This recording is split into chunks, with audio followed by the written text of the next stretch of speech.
Bienvenue sur AfriDébat 360, la chaîne sans filtre. Analyse, débat et décryptage de la politique africaine.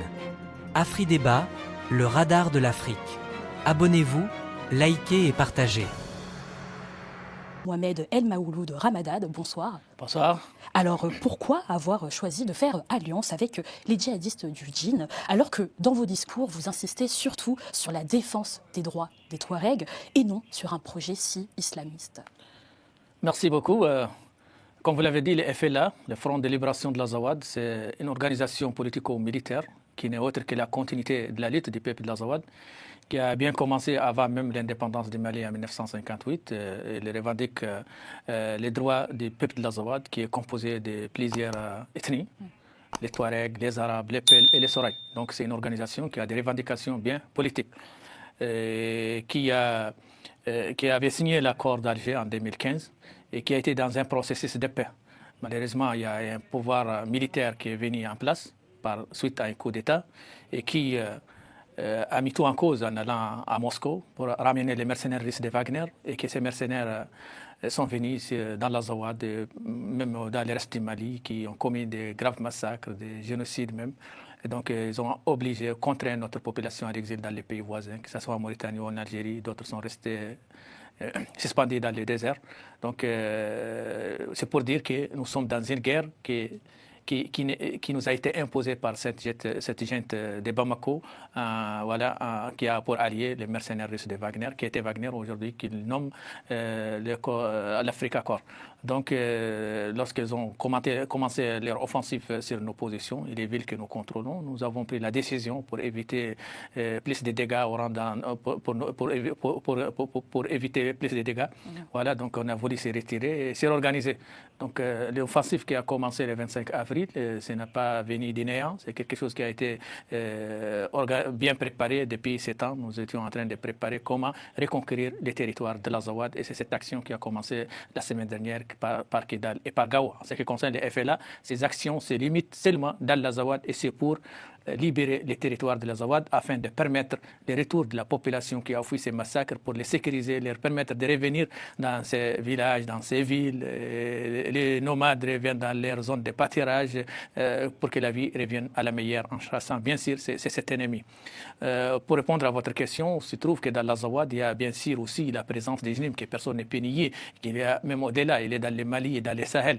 Mais pour nous, dans l'Azawad, les JNIM sont aussi présent, un acteur présent. Et il nous faut un mécanisme de coordination ou bien un mécanisme qui nous permette de coexister et d'évoluer ensemble en face pour faire face à un ennemi qui ne fait pas la différence entre ni les JNIM du FLA et qui nous a frappés par les mêmes bâtons et qui a frappé nos familles, notre population par les mêmes bâtons. Il ne fait pas la différence, c'est un combat existentiel. C'est l'existence de nos communautés qui a été mise en cause. C'est une politique, comme j'ai eu toujours à le dire, et je le répète, de la terre brûlée menée par les mercenaires russes de Wagner, payés par la junte de Bamako. Donc voici les circonstances dans lesquelles il y a eu ces coordinations tactiques pour faire face à l'ennemi et pour éviter surtout les incidents, parce que s'il y a des organisations, il y a des acteurs qui chacun a des armes, il faut trouver un mécanisme pour éviter des problèmes ou des confrontations inutiles et qui va nous empêcher de faire face à l'ennemi principal. Donc on a déjà tiré des leçons de 2012, on a tiré des leçons de 2025 où il y a eu des accrochages entre les FLA et les JNIM à côté de la frontière de la Mauritanie. Après cet accrochage, il y a eu une initiative menée par les chefs des tribus et des notabilités de l'Azawad qui ont dit qu'il faut qu'on mette fin à cela et qu'on trouve un cadre, un terrain d'entente entre ces deux organisations qui sont de ces mêmes communautés et que les communautés subissent des graves violations de la part de l'armée malienne et les mercenaires. Donc voilà, en grosso modo, comment on a pu trouver un mécanisme d'évoluer ensemble pour faire face à l'ennemi. Étant donné que j'ai bien expliqué que notre action est limitée seulement sur le territoire de l'Azawad, nous allons essayer de libérer nos villes de l'Azawad et en coordination tactique avec les JNIM de l'Azawad qui est composé seulement des gens venus de ces communautés et de ces territoires. AfriDébat, le radar de l'Afrique. Et n'est-ce pas tout de même dangereux de prendre dans votre cause les djihadismes du djinn, étant donné qu'auprès des populations, désormais, on vous voit plutôt comme un acteur de guerre plutôt que comme un mouvement de libération? C'était pas dangereux tout de même de faire alliance avec eux, et sachant qu'ils sont aussi accusés de beaucoup d'exactions contre les civils aussi? Vous savez, comme on dit en droit, nul n'est responsable que de ses propres actes. Nous sommes responsables des actes que nous menons, nous connaissons nos revendications et l'IJNIM, c'est une organisation qui se revendique, qui n'a pas caché ses objectifs, elle est responsable de ses actes. Nous, aujourd'hui, tout celui qui... C'est-à-dire que pour cette population dont vous parlez, il a été victime du terrorisme institutionnalisé, étatique, mené par un État contre cette population. Personne n'a parlé. Aucun pays n'a condamné des massacres, des bombardements nuit et nuit sur les hameaux, sur les villages, sur les voitures de transport, dans les petits foires où il y a les bergers, des drones turcs, donc des mercenaires russes qui partent ravager tout un village, qui tuent les femmes et les enfants. Personne n'a vu ce terrorisme lorsque nous les subissons. Aujourd'hui, nous sommes dans un cas particulier. On est obligé de faire avec les moyens dont nous dispositions pour faire face à cet ennemi et d'abord libérer notre territoire. Comment expliquez-vous tout de même que c'est des civils ont été tombés dans cette opération, alors que vous accusez aussi la junte de multiplier, comme vous les avez cités, ces victimes innocentes? Allez-vous continuer donc ces offensives, mais jusqu'à quel prix? De notre côté, à ma connaissance, il n'y a pas eu de civils qui sont morts quand même dans là où on a mené des actions, que ce soit des actions militaires, que ce soit à Gao ou bien à Kidal. Il n'y a pas eu de civils. Des victimes, des traumatisés. Peut-être, c'est normal. Il n'y a pas de guerres propres aussi. Il y a toujours malheureusement des victimes collatérales, mais cela ne veut pas dire que ce sont des choses faites sciemment. En tout cas, personne ne pourra dire que le FLA est parti tuer un civil ou bien l'exécuter ou bien l'arrêter parce qu'il est civil. Non, non. Toujours, nos actions ont été menées contre l'armée malienne et les mercenaires russes. Nous avons la capacité de nuire aux civils. Nous disposons des moyens. Nous avons les moyens, la capacité mobile d'aller là où on veut pour nuire aux civils, mais ce n'a jamais été notre objectif et ne le sera jamais. Quelle qu'en soit la position de ces civils, même s'ils sont contre notre projet, ne vont jamais être victimes de nos actions. En tout cas, ce ne sera pas fait d'une manière délibérée. Peut-être, j'en disconviens pas que lorsqu'il y a des opérations militaires en cours, que des civils peuvent être touchés, mais malheureusement, ça, ce sont les règles de guerre. Les zones de guerre doivent être évitées par les civils.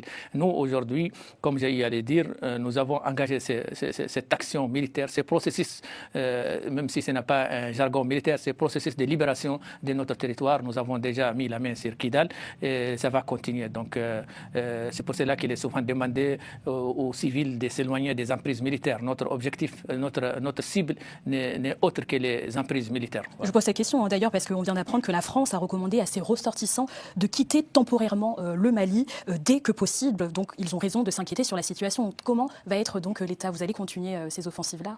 Nous, dans l'Azawad, on va continuer l'offensive, mais je ne pense pas qu'il y a dans l'Azawad des ressortissants français. Si c'est communiqué, je pense, ne concerne qu'à Bamako. À Bamako aussi, est en train de subir des graves, c'est-à-dire des opérations militaires, des attaques. Donc hier, les porte-parole des JNIM dans la localité, ils ont décrété un siège. Donc c'est lié que les pays étrangers s'inquiètent pour les ressortissants, parce qu'il faut savoir que Bamako aujourd'hui, c'est une zone, on peut dire, une zone de guerre.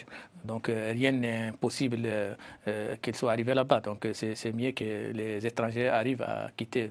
C'est une zone de guerre. Voilà. C'est une zone de guerre, comme vous l'avez si bien dit. C'est aussi une zone de guerre en termes de désinformation. Il y a toutes sortes de rumeurs qui courent, comme quoi le FLA serait soutenu par donc l'Algérie. Avez-vous bénéficié de tout autre soutien de la part d'Algérie? Quelles sont aujourd'hui les puissances qui vous soutiennent? Vous savez, cela ne va pas nous surprendre provenant de l'agent de Bamako ou bien les médias maliens qui nous accusent toujours d'être soutenus par une force étrangère. Et ce n'est pas nouveau. Même en 2012, en 2014, lorsque nous avons pu libérer les territoires, à ce temps, ils avaient dit que nous avons bénéficié de l'aide des Français. En 2015, lorsque nous avons détruit l'unité des mercenaires russes à Tinzawatan, ils avaient dit que nous avons été soutenus par les Ukrainiens. Donc chaque jour, on fait sortir un pays. Aujourd'hui, c'est l'Algérie, demain c'est la Mauritanie, après demain peut-être c'est un autre pays. Donc cela ne nous surprend point, mais c'est des bonnes guerres parce qu'ils n'ont pas des explications, des arguments à donner à leur opinion publique qu'ils ont été défaites. Il faut trouver toujours un acteur ailleurs pour l'accuser de ce qu'ils sont en train de subir. Nous avons bénéficié d'aucun soutien, quoi que ce soit. Nous avons organisé cette opération, nous nous sommes bien réorganisés. On a fait un travail de fourmi pendant une année pour bien se réorganiser, pour bien former nos militaires, pour avoir la capacité de bien mener ces opérations pour bien entamer la libération de notre territoire. Comme je l'ai dit, nous ne sommes pas des votants en guerre. La guerre pour nous n'est pas un objectif en soi, mais c'est un moyen de concrétiser nos objectifs. Et c'est une guerre qui nous a été imposée. Donc nous sommes dans l'obligation de la mener pour permettre à notre population de revenir sur son territoire, pour permettre à ramener la paix. Parce que souvent pour la paix, il faut être puissant, comme Macron l'a dit, et il faut être puissant. Donc souvent pour la paix, malheureusement, il faut la guerre. Peut-être c'est la guerre qui peut mettre souvent à la vie et l'existence de certains acteurs, dont la jeune de Bamako. Merci de nous avoir suivis. N'oubliez pas de vous abonner, de liker et de partager pour ne rien manquer de nos prochaines vidéos. Afridébat, le radar de l'Afrique.